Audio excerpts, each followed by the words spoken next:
ఒక్క విషయం, ఇప్పుడు జరుగుతూ ఉన్నటువంటి సమాజానికి చాలా కావలసినటువంటి విషయం ఇది. పరీక్షిత్ మహారాజు మీ అందరికీ తెలుసు.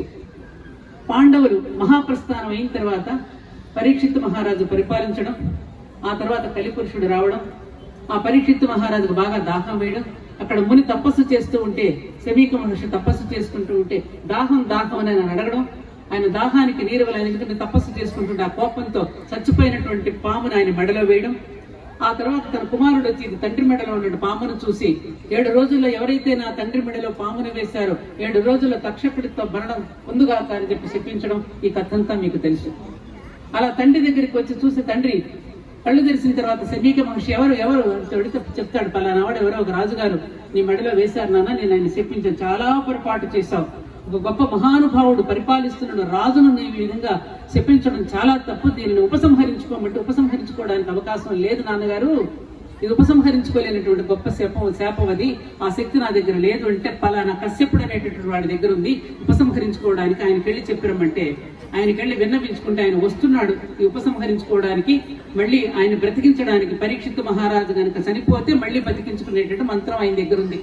అలా వస్తూ ఇది నా దగ్గర ఈ శక్తి ఉంది కావాలని ఆ చెట్టు మీద ప్రయోగిస్తే చెట్టు బూడిదై కాలిపోతుంది, మళ్ళీ పునరుజ్జీవం చేస్తాడు. అమ్మ బాబాయ్ వీడు నిజంగానే పునరుజ్జీవం చేస్తున్నాడు అని చెప్పి అప్పుడు ఏం చేశాడు, ఇతను ఆ వచ్చినటువంటి వాడికి లంచం ఇచ్చి మీ రాజుగారి కంటే కూడా పరీక్షిత్ మహారాజు గారి కంటే కూడా ఎక్కువ ధనాన్ని నీకు ఇస్తాను కాబట్టి నువ్వు వెళ్ళిపో అని చెప్పి పంపించేస్తాడు.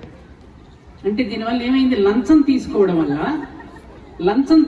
వల్ల ఒక గొప్పగా పరిపాలించేటటువంటి ఒక రాజును కోల్పోవలసి వచ్చింది. అదే ఇంకొక సంఘటన ఏంటి, భరద్వాజుడు ఆయన గోవులను తస్కరిస్తే అప్పుడు ఇంద్రుడి దగ్గరికి వెళ్ళి మొరపెట్టుకుంటారు ఈ ధేనువులను ఎక్కడున్నాయో కనిపెట్టమని. అప్పుడు ఇంద్రలోకంలో సరమ అని ఒక కుక్కను పంపిస్తారంటే డాగ్ స్క్వాడ్ అనమాట, పంపించి దాన్ని వెతుక్కురండి గోవులు ఎక్కడున్నాయని. ఆ సరమ అనేటువంటి డాగ్ వెళ్ళి ఎక్కడైతే ఉన్నాయో గోవులను పట్టుకుని వెతికి ఇంద్రుడికి ఆ సమాచారాన్ని పంపిస్తూ ఉంటే ఎత్తుకెళ్లిన వాళ్ళు ఈ సరమ అనేటువంటి కుక్కకి అంతకంటే ఎక్కువ ధనం ఇస్తా, ఈ గోవులతో మనందరం ఇక్కడే ఉన్నా, నువ్వు కూడా మాతో పాటే ఉండు, ఆ కుక్కకి లంచం ఇచ్చబోయే. అప్పుడు ఆ కుక్క ఏమనిందో తెలుసా, నథింగ్ డూయింగ్, నేను చచ్చినా నీ లంచానికి నేను లొంగను, ఇది తప్పకుండా ఇంద్రుడికి చేరవేస్తాను, ఎవరి ధేనువులకు వాళ్ళకి అప్పగిస్తాను. ఒక కుక్క నిజాయితీగా లంచం తీసుకోకుండా పనిచేసింది, ఒక మనిషి మాత్రం పని చేయలేకపోయాడు. కాబట్టి సకల జీవరాశులు కూడా తమదైనటువంటి ధర్మంతో బ్రతుకుతున్నాయి, జీవరాశులన్నీ సంపాదించుకుంటున్నాయి. ఇక్కడ ఫెన్సింగ్ వేసామంటే దూకకూడదని దాన్ని తెలిసి పక్క నుంచి వెళ్ళిపోతుంది. మనం ఎందుకని మరి ఈ విధంగా అన్నింటినీ అధిగమించి వాటిన్నింటినీ అతిక్రమించి ప్రవర్తిస్తున్నాం? అది తెలుసుకోవడానికే ఏకాదశి. పంచేంద్రియాలు 5, కర్మేంద్రియాలు 5, జ్ఞానేంద్రియాలు 5, దానికి మనసు 1 కలిపితే 11.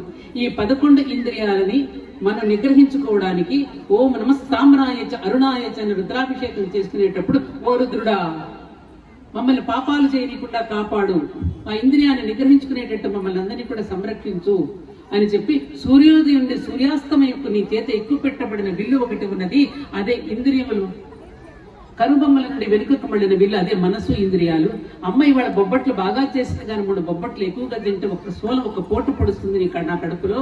అలా అతిక్రమించకుండా ఉండేటటువంటి బుద్ధిని నాకు ప్రసాదించమని మనల్ని మనం కడుక్కుంటూ మనల్ని మనం ఆంతరిక అభిషేకం చేసుకుంటూ శివుడికి అభిషేకం చేస్తాం. అది రుద్రాధ్యాయంలో మనకు చెప్పబడినటువంటి గొప్ప శ్లోకాలు. అటువంటివన్నీ కూడా మనకు వేదంలో ఉన్నాయి. అటువంటి వేదార్థాలన్నింటి కూడా పరమాచార్య వారికి మాట అన్నారు, వేదాలు ఇవాళ వణికిపోతున్నాయి. ఎందుకు వణికిపోతున్నాయి?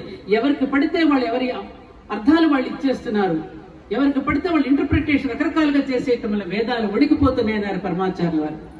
ఈ మధ్య నాకు అవధానులు గారు చెప్పారు, సరస్వతి మాత కూడా తన ఒంటి నిండా బురద పూస్తూ ఉంటే ఇదే రకరకాల వ్యాఖ్యానాలతో బురద అంటుకుంటూ ఉంటే నా తరపున వాదించేటట్టు ఒక వకీలు దొరికితే బాగుండు అని అర్జీ పెట్టుకుందంట సరస్వతి. ఆ వకీలే, ఆ అడ్వకేటే జగద్గురు ఆదిశంకరాచార్య. అమ్మవారి తరపున తాను వాదించి ఆమె బురదనంతా కడిగేశాడు. అది స్వచ్ఛమైనటువంటి విధానం చెప్పడానికి ఇదిగో చాగంటి కోటేశ్వరరావు గారు మహనీయులంతా వచ్చి వేదార్థాన్ని ఇవాళ ఉన్నటువంటి ఆధునిక సమాజానికి అర్థమయ్యేటట్లుగా చిన్న ఉదాహరణలతో మనందరికీ కూడా చక్కగా వివరిస్తున్నారు.